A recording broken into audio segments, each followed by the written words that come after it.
आइए बच्चों अब आगे बढ़ते हैं। जैसा कि अभी तक आपने देखा 21 मई 2023 को जो राज्य सेवा प्रारंभिक परीक्षा पेपर हुआ, इस पेपर को हम सॉल्व भी कर रहे हैं और साथ ही साथ ये भी देख रहे हैं कि इस परीक्षा में जो आए हुए पेपर क्रमांक फर्स्ट में जो क्वेश्चन आए हुए हैं वह प्रश्न आनंद सुपरटेंडेंट संस्थान की टेस्ट सीरीज से आप प्राप्त कर पाते हैं या नहीं।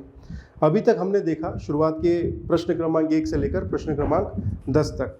आप सभी जानते हैं कि हम लोगों ने क्या किया है कि जो पेपर है आपका MPPSC प्री का, उसमें जो सेट डी है उसको हमने लिया है और उस पर एक एक प्रश्न पर बात कर रहे हैं। तो प्रश्न क्रमांक 1 से लेकर 10 तक हमने चर्चा की।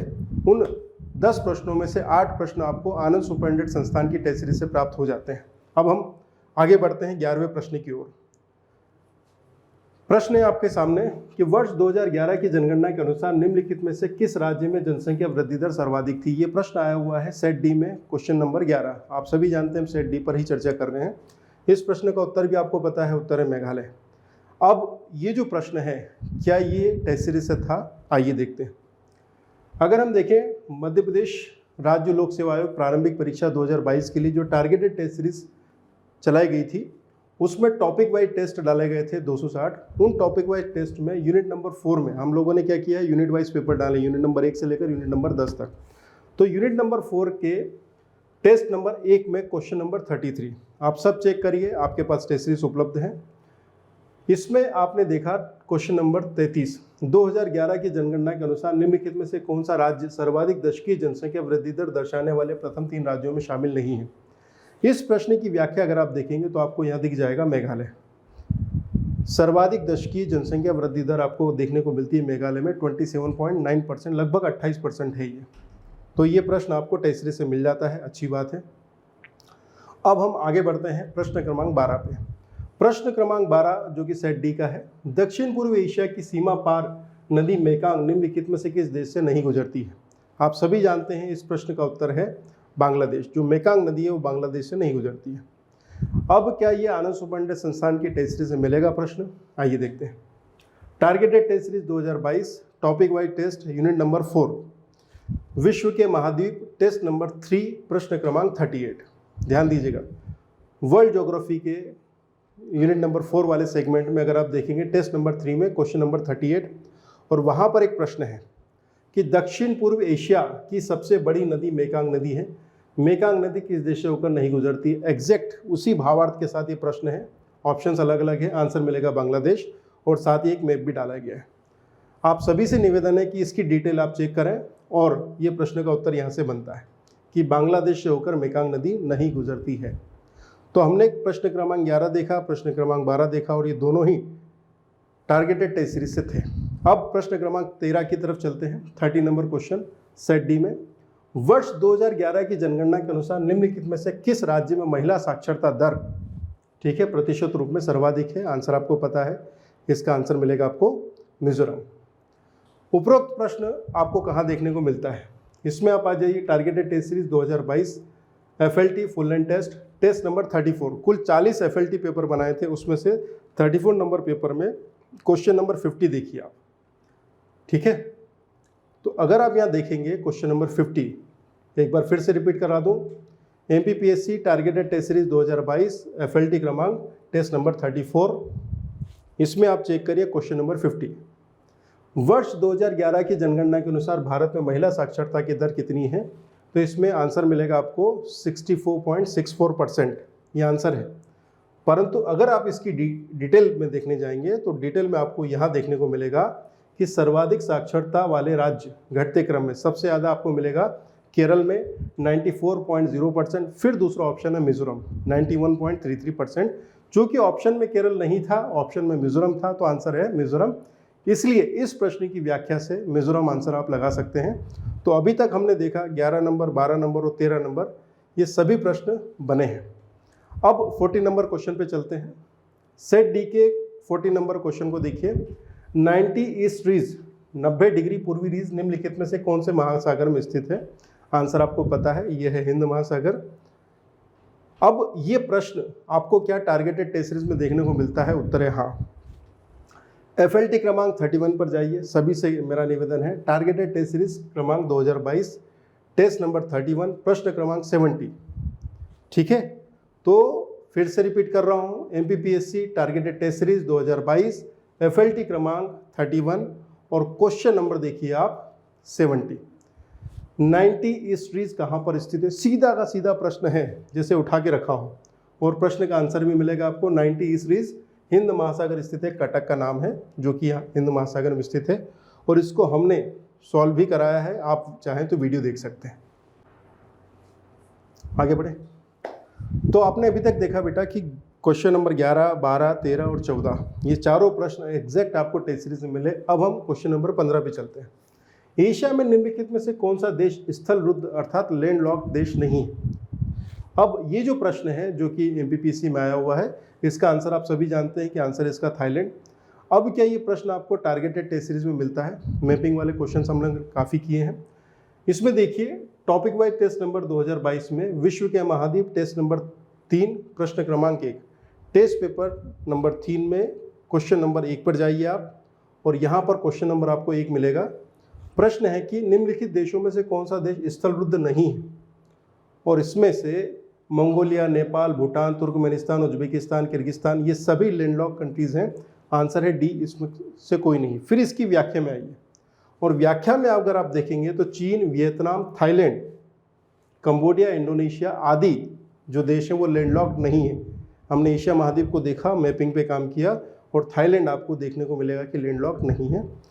तो प्रश्न क्रमांक 15 यहाँ से सॉल्व होता है।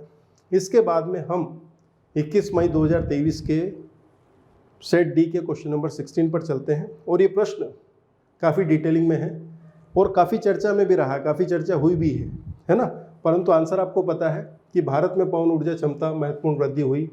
गुजरात में देश की कुल पवन ऊर्जा क्षमता का लगभग 22% है।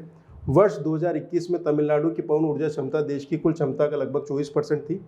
पवन ऊर्जा क्षमता में मध्य प्रदेश का देश में तीसरा स्थान है। हमें क्या करना था? इसमें से गलत कथन चुनना था। आप सभी जानते हैं इस प्रश्न का उत्तर है डी, मध्य प्रदेश की स्थिति। अब मध्य प्रदेश की स्थिति के बारे में अलग अलग सोर्सों में अलग अलग बातें हैं, परंतु इस तरह के प्रश्नों के लिए सबसे अच्छा सोर्स होता है इकोनॉमिक सर्वे। अगर आप इकोनॉमिक सर्वे पढ़ते हैं, MP गवर्नमेंट क्या बता रही है, वो सबसे मजबूत डेटा है आपके पास में। तो सबसे पहले हम देखिए क्या ये प्रश्न हमें मिलता है टेस्ट सीरीज से। Targeted test series 2022 FLT full length test 40 बनाए थे, है ना, उसमें टेस्ट नंबर 26 प्रश्न क्रमांक 72। फिर से कह रहा हूँ, चेक करिए अभी, टेस्ट नंबर 26 प्रश्न क्रमांक 72, ठीक, FLT 2022 टेस्ट नंबर 26 और क्वेश्चन नंबर 72। इकोनॉमिक सर्वे मैंने करवाया था, उसी का ये प्रश्न है। मध्य प्रदेश आर्थिक सर्वेक्षण 2022-23 के अनुसार मध्य प्रदेश देश में पवन ऊर्जा क्षमता में किस स्थान पर आता है? सीधा का सीधा प्रश्न है, आंसर मिलेगा आपको 8वां, ठीक है। अब ये डिटेल देखिए।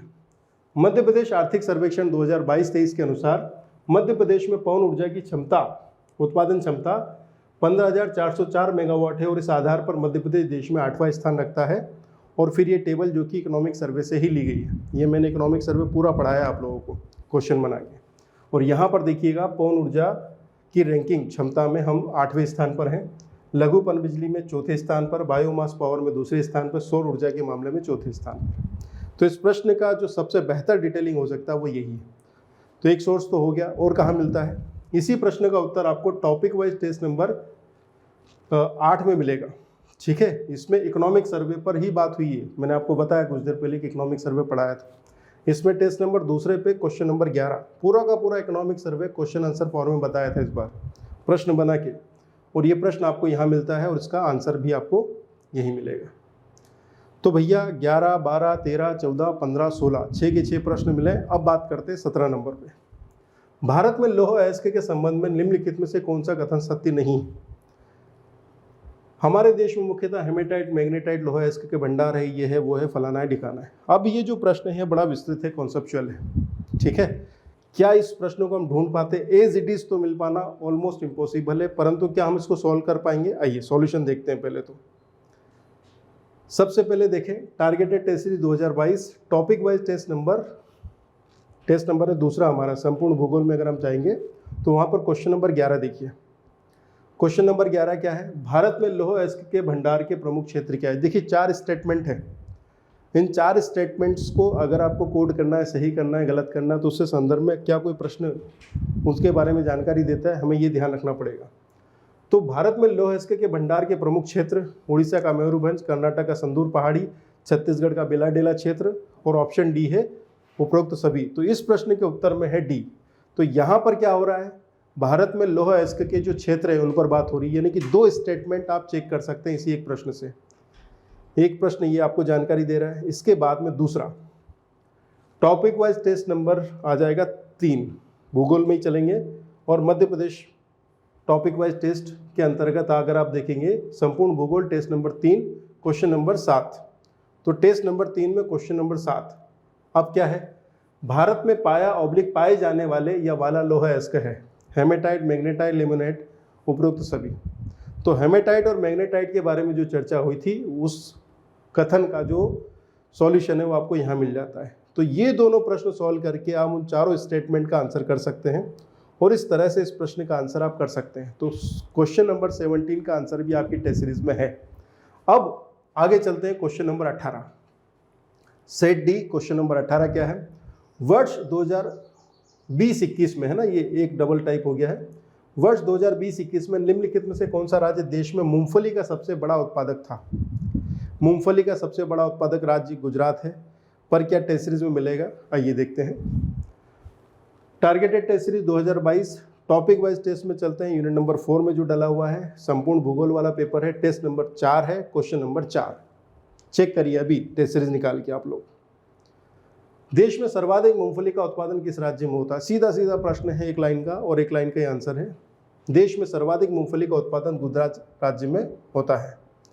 तो इस तरह से बच्चों 18 नंबर तक सब कुछ मिला है हमें। अब क्वेश्चन नंबर 19 पर चलते हैं।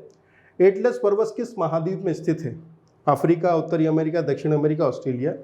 ये प्रश्न आया हुआ था सेट डी में क्वेश्चन नंबर 19 पे। क्या ये हमें टेस्ट सीरीज में मिलता है, उत्तर है हाँ। Targeted test series 2022 topic wise test unit number 4 संपूर्ण भूगोल टेस्ट नंबर 5 क्वेश्चन नंबर 20। तो टेस्ट नंबर 5 में क्वेश्चन नंबर 20 पे चलिए। एटलस पर्वत कहाँ स्थित है, तो एटलस पर्वत आपको अफ्रीका महाद्वीप में स्थित है और उसके बाद ये मैप देखने को मिलेगा। इस तरह से बच्चों, अच्छा एक शोर से भैया, अच्छा 19 हुआ, अभी एक और बात होगी, ठीक। तो 19 हो गया। 20वां प्रश्न, सुंदरवन निम्नलिखित में से किस प्रकार के वन है, सुंदरवन क्षेत्र में वन किस प्रकार के। आंसर आपको पता है, तटीय ज्वारी वन, बेसिकली ज्वारी वन पाए जाते हैं। डेल्टा क्षेत्र है तो ज्वारी वन तो मिलेंगे, कॉमन सेंस का प्रश्न है, परंतु क्या टेस्ट सीरीज में है, उत्तर है हाँ। टॉपिक वाइज टेस्ट नंबर 22 विश्व का भूगोल test number 7 question number 15 please check करिए आप, ठीक है। और यहाँ पर आप देखेंगे प्रश्न, विश्व का सबसे बड़ा डेल्टा कौन सा है, आंसर है सुंदरवन। सुंदरवन के बारे में डिटेल होगी। गंगा ब्रह्मपुत्र का विशाल डेल्टा वर्तमान में भारत और बांग्लादेश में स्थित है। सुंदरवन डेल्टा क्षेत्र में ज्वारी वन पाए जाते हैं। ये है लाइन जो कि आपके काम की है। तो बच्चों अभी तक हमने, अच्छा और भी है भैया एक क्षेत्र और देख लीजिए, एक और सोर्स है, दूसरा स्रोत। टॉपिक वाइज टेस्ट विश्व का भूगोल test number 7 question number 22 Sundarban क्षेत्र में पाए जाने वाले वन है, ये सीधा प्रश्न है। यहाँ पर आपको मिल जाएगा ज्वारी वन। सुंदरवन क्षेत्र भारत और बांग्लादेश में स्थित है। सुंदरवन क्षेत्र में ज्वारी वन पाए जाते हैं। तो हमने क्वेश्चन नंबर 11 से लेकर 20 तक किए और 11 से 20 तक के सारे प्रश्न आपको टेस्ट सीरीज से मिले। इधर हमने क्वेश्चन नंबर 1 से लेकर 10 तक किए थे, उसमें 8 क्वेश्चन मिले थे, यानी कि अभी तक 2 पार्ट मैंने रिलीज किए हैं। क्वेश्चन नंबर 1 से लेकर 20 तक बताएं आपको, और 20 में से 2 प्रश्न छोड़ के यानी कि 18 प्रश्न आपकी टेस्ट सीरीज से हैं। मेरा निवेदन है कि आप इसको तुरंत ही चेक करें। और वे बच्चे जो 2023 के लिए एग्ज़ाम दे रहे हैं उनको मैं अभी बता रहा हूँ, 80 प्रश्न हर बार की तरह मैं दिखाऊंगा आपको, इतना मुझे भरोसा है। खुद मैं पेपर बनाता हूँ, खुद सोल्व करवाता हूँ, FLTs पेपर सारे आप इसका उपयोग कर सकते हैं। अभी से ये टेस्ट सीरीज लगाइए। MPPSC 2023 के लिए टेस्ट सीरीज जारी की जा चुकी है। बच्चे फ़ोन करके पूछ रहे हैं सर कब शुरू करेंगे। 7 जून से ऑफलाइन माध्यम में FLT शुरू होने वाली है MPPSC 2023 के लिए। तो आज ही आप दिए गए संस्थान के नंबर पर कॉल कीजिए। मैं आपको ये बता रहा हूँ कि 80 से ज़्यादा प्रश्न मैंने दिखा दिए हैं। आप लोग MPPSC 2023 के लिए आज ही टेस्ट सीरीज खरीदिए और काम आगे बढ़ाइए। 80 क्वेश्चन का प्रॉमिस था, 80 से ज़्यादा क्वेश्चन मैं दिखाऊंगा और ये प्रमाण है। सारे प्रश्न आप चेक करिए, टेस्ट सीरीज है आपके पास में, ठीक है बच्चों। Thank you very much.